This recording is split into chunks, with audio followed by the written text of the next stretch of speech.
Nipah virus সংক্রমণের আতঙ্ক বালুরঘাটে। এ বিষয়ে এলাকাবাসী সজল মহন্ত জানান এবং দক্ষিণ দিনাজপুর জেলার মুখ্য স্বাস্থ্য আধিকারিক সুদীপ কুমার দাস জানান, বিশালাকৃতি প্রাচীন বটগাছে হাজারো বাদুড়ের আস্তানা। নিপা ভাইরাস সংক্রমণের আতঙ্ক বালুরঘাটে। মারণ ভাইরাস বহনকারী ওই প্রাণী নিয়ে জেলা স্বাস্থ্য ও প্রাণী দপ্তরের অগ্রণী ভূমিকার দাবি স্থানীয় ও পার্শ্ববর্তী এলাকার মানুষের। বালুরঘাট শহর লাগোয়া হোসেনপুর এলাকাটি রয়েছে ডাঙ্গা গ্রাম পঞ্চায়েতের অন্তর্গত।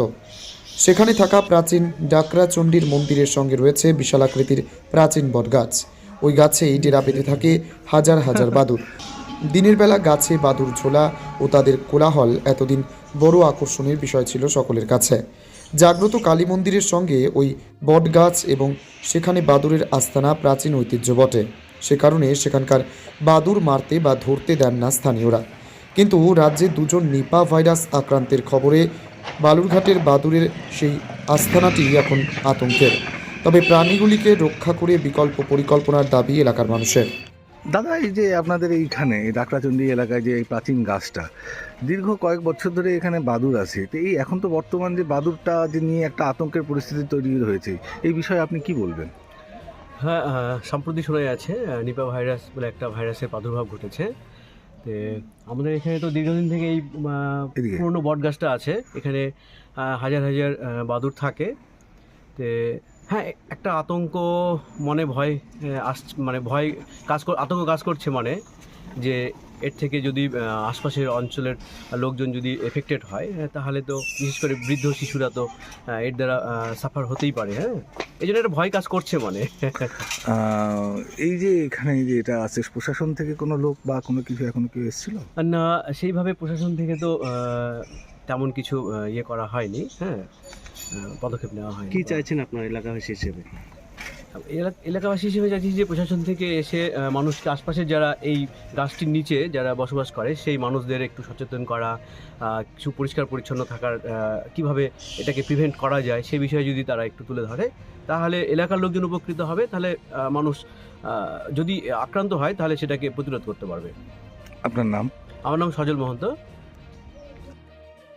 প্রথম কথা বলি যে আমাদের দক্ষিণ দিনাজপুর জেলায় এই মুহূর্তে নিপা ভাইরাসের সেরকম কোনো প্রাদুর্ভাব আমরা এখনো অবধি কিছু পাইনি। 2 নম্বর, বিগত 8 তারিখে আমাদের ডিএইচএস স্যার এবং ডাইরেক্টর হসপিটাল অ্যাডমিনিস্ট্রেশন ব্রাঞ্চ তারা সমস্ত স্বাস্থ্যকর্মীকে একটা প্রিলিমিনারি একটা ট্রেনিং বা একটা ক্যাপাসিটি বিল্ডিং বলুন ও ওয়ার্কশপ একটা করেছে থ্রু জুম মিশন। সবাই মোটামুটি একটা জানে যে এই অসুখ হলে কী করতে হতে পারে বা কী করার প্রয়োজন আছে। প্রসঙ্গত বলে রাখি যে নিপা ভাইরাস খুব বেশি সংক্রামক নয়, সুতরাং খুব বেশি আতঙ্কিত হওয়ার কোনো প্রশ্ন নেই। এই রোগের লক্ষণ সাধারণত একটু জ্বর, সর্দি, কাশি, পাতলা পায়খানা, বমি ইউজুয়ালি এগুলো প্রেজেন্ট করে। কিছু কিছু ক্ষেত্রে খিঁচুনি, কিছু কিছু ক্ষেত্রে এনকেফেলাইটিস, খুব ভেরি রেয়ার কেসে তারা আসতে পারে বা খুব শ্বাসকষ্ট আমরা ARDS বলে নিয়ে আসতে পারি। এরকম রুগী এখনও অবধি আমরা এই জেলায় পাইনি। আমাদের ডিস্ট্রিক্ট হসপিটাল এবং সাব ডিস্ট্রিক্ট হসপিটালে আমাদের যে হাইব্রিড শিশু আছে সেখানে 2টো করে বেড আমরা অলরেডি আইসোলেশন যে কেবিন ঘর আছে সেখানে 2টো বেড আমরা উইথ ফুল ইকুইপমেন্ট আমরা রেখে দিয়েছি।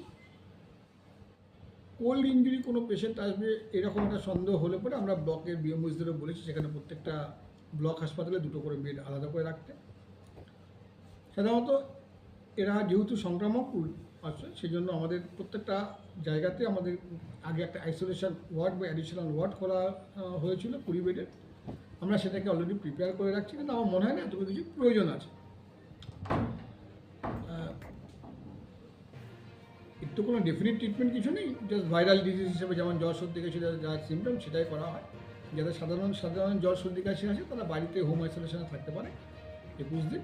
আর বেশি অসুবিধা হলে তারা অবশ্যই নিকটবর্তী স্বাস্থ্যকেন্দ্র হোক বা জেলা হাসপাতাল, সাব ডিস্ট্রিক্ট, ব্লক, পিএসসি যেখানে তার অ্যাক্সেসেবল হয় সেখানে তারা যেতে পারে।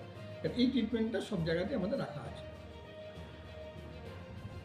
তবে যাদের কোমরবিড আছে, মানে যাদের বয়স্ক লোক বা কারো প্রেশার, সুগার আছে, আমরা সেটা সাধারণত সবসময় ক্ষেত্রে যে কোনো অসুখের ক্ষেত্রে তারা একটা ভার্নেবল গ্রুপ, তো তাদেরকে আমরা বলবো এই সময় তারা যেন প্রেশার এবং সুগারটা চেক করে এবং তার জন্য প্রয়োজন যদি কোনো ওষুধপত্র তারা খেয়ে থাকেন তারা যেন সেটা কন্টিনিউ করে এবং একটু ডাক্তারের কন্ট্যাক্টে থাকার জন্য বা কোনো একটা হসপিটালের সঙ্গে কন্ট্যাক্টে তারা থাকে। আতঙ্কের কিছু নাই তো, এই বিষয়ে আতঙ্কের কিছু না। একদম না, আমি তো বললাম এই বিষয়ে আতঙ্কিত হওয়ার একদম কোনো কারণ নেই। তবে হ্যাঁ, সাবধানতা মেনটেন করতে হবে। সাধারণত এই সময় যে এটা তো বেসিক্যালি বাদুড়ের লালা রস বা মূত্র থেকে সবাই সেটা জানে। তাই কোনো ফল এখানে খাওয়ার সময় যদি কোনো জায়গায় দেখে উপরে কোনো একটা পাখি খেয়েছে বা কিছু, সে ফলটা খাবে না। খাওয়ার আগে ভালো করে সেটা ধুয়ে নিয়ে খাবে। এই সময় অনেকে খেজুরের রস খায়, আমরা অ্যাডভাইস করছি খেজুরের রস একদম না খাওয়ার জন্য, খেলে যে সেটা ফুটিয়ে পর্যাপ্ত ফুটিয়ে যাবে, কাশি যাবে, সেটা এই সামান্য এই সাবধানতাগুলো মেনটেন করলে এটার থেকে আমরা ঠিক থাকতে পারবো। এবং এগেন আই রিপিট যে এর কিন্তু সংক্রমণ হার অতটা নয়, মানে খুব মেসিভভাবে স্প্রেড করে যেরকম আগে যেগুলো ছিল সেগুলোর মতো এটা একদমই সংক্রমণ হার ভেরি নগণ্য। Thank you.